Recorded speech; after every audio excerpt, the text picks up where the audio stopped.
Close your eyes for a second. Don't think about the white bear. Whatever you do, don't think about the white bear. So how'd that go? The harder you try to not think about something, the more you think about it. And that's exactly what happens when you try to quiet your mind.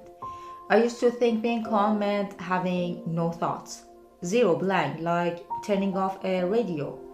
So every time I sat down to relax or meditate or just breathe, I'd fight my own brain. And the harder I fought, the louder it got. I remember one night, maybe 2 years ago, my son was finally asleep.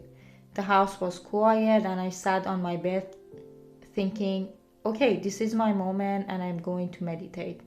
I'm going to clear my mind.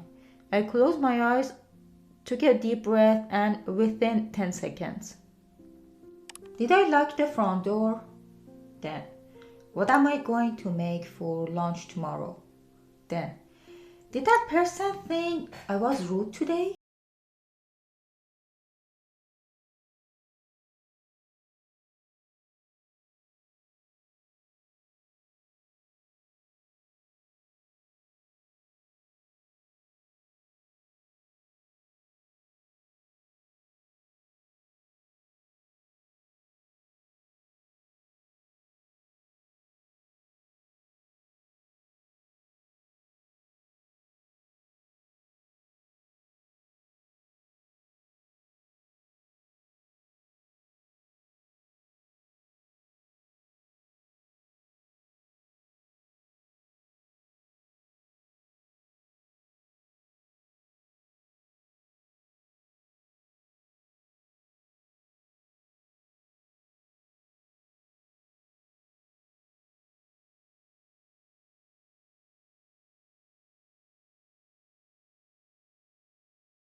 Don't sit by the river. Most of us are in the river, grabbing every leaf, holding on to it, turning it over and over.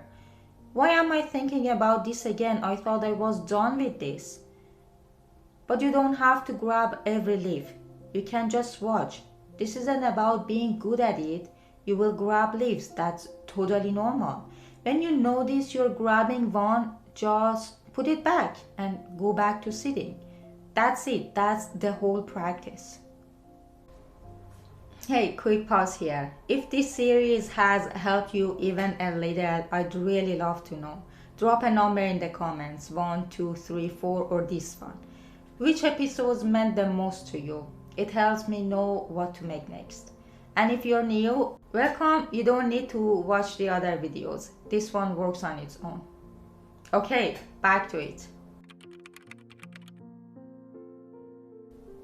This is not meditation. I know a lot of people here pause and think, oh great, another person telling me to meditate. No, this is different. This is 60 seconds. That's it. No app, no music, no breathing technique, no goal. Just stop. Sit down, put your phone face down, and for 60 seconds, just be there. Your mind will think that's fine, you're not trying to stop it. You're just giving it a minute without input, without the stimulation, without the task. I started doing this while my son was napping. I'd sit on the couch with my tea and just sit. At first, it felt like nothing was happening, like I was wasting 60 seconds. But after a week, I started noticing something. I was less reactive, less rushed. The small things that used to make me snap, they just didn't hit as hard. The pause isn't about being calm, it's about noticing that you're not. And that noticing, that's where the real change starts. So let me bring all of this together. You've been fighting your mind your whole life, trying to make it quiet, trying to make it stop, trying to empty it out so you can finally feel peace. And your mind has been fighting it back because it thinks you're asking it to stop being human. But what if you stopped fighting? What if a calm mind isn't a mind with no thoughts, but a mind that has learned to sit with its own thoughts, without running for them, without drowning in them, just sitting with them? You don't have an overthinking problem. You have a mind that cares deeply. You replay conversation because you care about people. You plan for worst cases because you want to protect yourself and your family. You can't turn it off because it loves you, it's trying to keep you safe.